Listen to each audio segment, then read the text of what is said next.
Hi everyone, I'm Vicky, Principal Dentist at Torrs Park Dental Practice. And today I'd just like to talk to you a little bit about pain relief.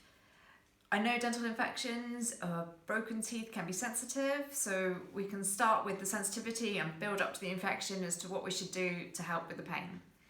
The sensitivity we kind of covered before, so the best thing there is don't brush too heavily, steer clear of acidic foods, steer clear of sugars, anything that's too hot and cold. But use a little bit of sensitive toothpaste, rub it on where that broken bit of tooth is or where the notch is at the gum level, and that should just take the edge off for you. Building up from that, we can start getting other pains with our teeth. So this is when we might need to start with the painkillers. Paracetamol, that's a pretty good painkiller and it's pretty safe for most people. So if you need it, it's a good place to start. Paracetamol, stick to the manufacturer's guidelines.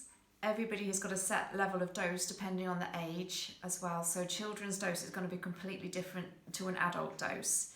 If it's the adult dose, you're looking at a maximum of 8 of those 500 milligram tablets a day. So your dose is 2 of those. So you would take 2 tablets every 4 hours, but 4 times a day, so that you're not exceeding that maximum dose. Again, you've got all of that information on the packet for your paracetamol. You can take ibuprofen as well. Now, the reason I'm hesitant about that is not everybody is able to. So if you're asthmatic, if you've got any gastro problems, if you've got peptic ulcers, if you're already taking aspirin, or there are lots of other reasons as well, you may not be able to take ibuprofen. If you can take it, it's a really great drug to take. It's anti-inflammatory as well as an analgesic. But please be careful, check on the packet, check all the guidelines on that piece of paper that most people don't read.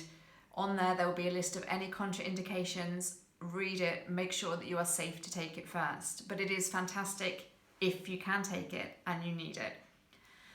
If the pain is really bad and you are able to take ibuprofen as well as paracetamol, it is normally enough just to manage it.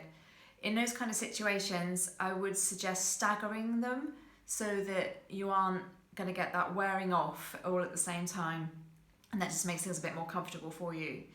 For the ibuprofen for dental pain, if you can take it, 400 milligrams is the best dose.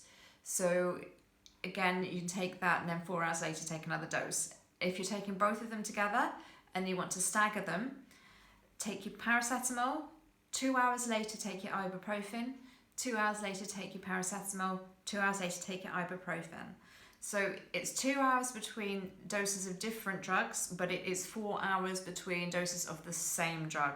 And that's really important because the last thing that we want to do is overdose on painkillers at this time. Please be careful with your painkillers, and I'm hoping that we're going to be able to open really soon for you to help you.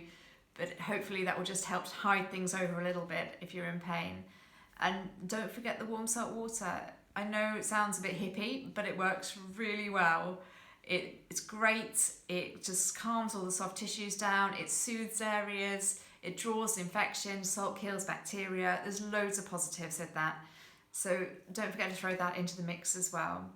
And if you've got really severe pain, if you're drinking something hot, try drinking something cold straight afterwards, because that can shorten the amount of pain. And the same, if you're getting problems with cold, try something warm afterwards, and that can also help just to reduce the pain sensitivities and symptoms.